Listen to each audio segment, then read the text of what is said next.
Hello, my name is John Anderson from Clemson University, and together with doctors Igor Steinmacher and Paige Rodakiro, we present Assessing the Characteristics of Free and Open Source Software Contributions in Network Automation Projects.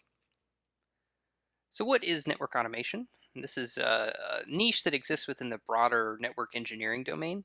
Specifically, this is the development of software solutions to solve network management problems. So, kind of the intersection of network engineering and software engineering, if you will. And so, what's happening is traditional network engineers are actually going through a conversion process in terms of skill set to pick up some software engineering. And so in the open source community, what that means is we've got a lot of first time contributors coming to projects related to network automation.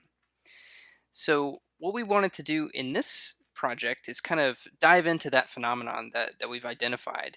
So we want to construct a framework so that we can easily compare first time contributors to existing project members across domains. And of course, there's some work related to this realm, obviously, but we wanted something that was easy to produce and so that we could quickly dive into specific domain differences.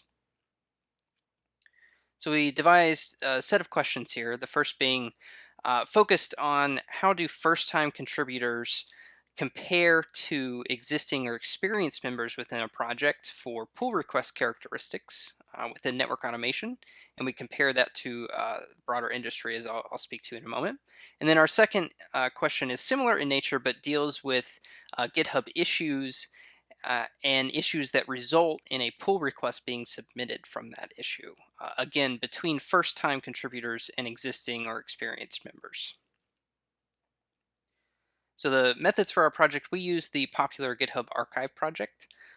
And if you're unfamiliar with that, what it does is collect event data from GitHub across, 20 or so event types. And that's all for public repositories, and it collects that in a kind of a temporal time series data set that you can query with Google's BigQuery solution.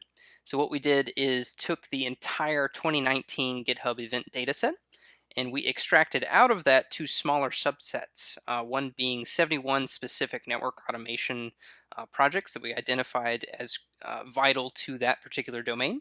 And then as a control set, we took the top 10 trending repos across all of GitHub for the year of 2019. And as far as our framework of metrics, we've got those listed here. And of course, the observant community member will note that several of these metrics are not new in nature. And so we point out that a part of our contribution here, again, is the application of these metrics to the comparison of first time contributors and existing or experienced project members.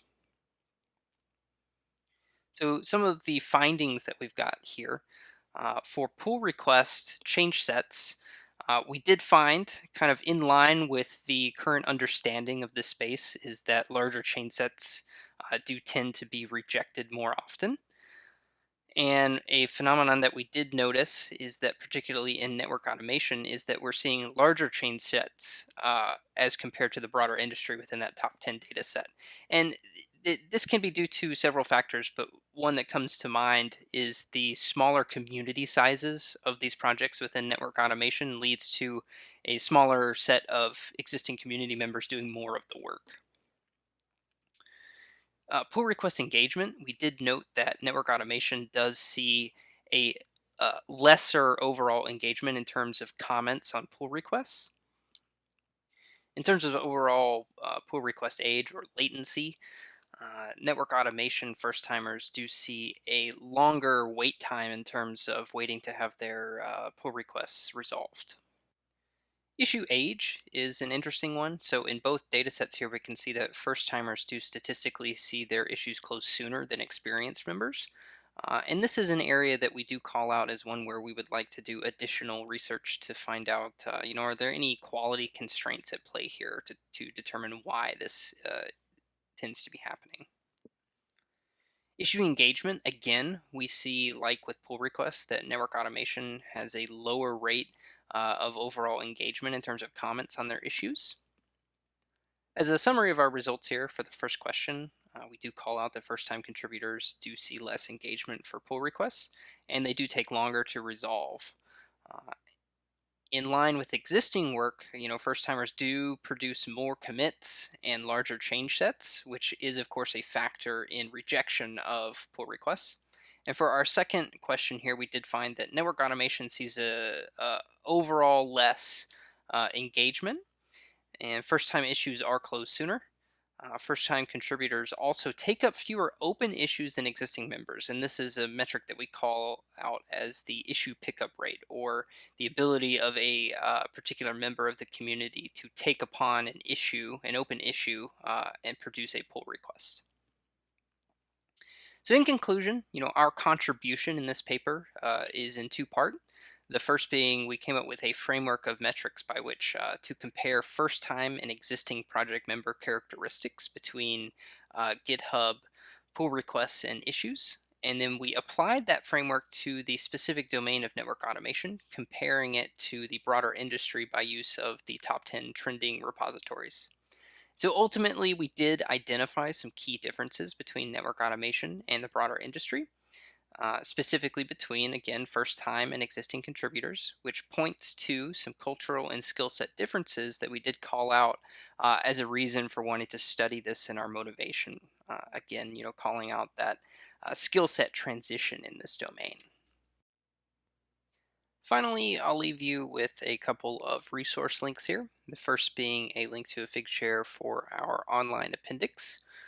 There you can find, among other things, the list of the full 71 network automation repositories. So you can check all of those out to see which ones were included within the work that we did here. Also, we included some CSV extracts for pull requests and issues respectively that contains all of the metric data that we extracted from the larger data sets to do our statistical analysis in. And finally, there's also some code in there that will allow you to fully reproduce those data sets from the entire extract of 2019 from GitHub Archive through the use of Google's BigQuery, and then pulling that information down locally, and then we use Postgres to store that data locally. All of that's up there. And then also a link here to the GitHub Archive project. If you have not heard of that or used that in any of your work, would highly recommend checking that out if you do delve in this particular space. Very helpful. And with that, I do thank you for your time and listening to me here.